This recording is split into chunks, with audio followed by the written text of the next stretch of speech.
And it's dualistic. So you have to have form and formless. You have to have life and death. So you have to exist eternally to exist temporal. Things are dualistic. Wherever you find one polarity, there's a polarity. Wherever you find one form, there's a polarity. There's a polar opposite end of the stick. So there's a polarity to create that balance. You can't have a light without dark. You can't have dark without light.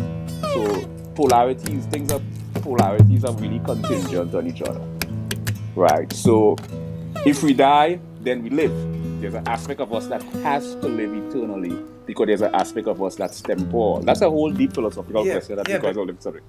Yeah, but if we can live forever, then why don't you just eat whatever you want?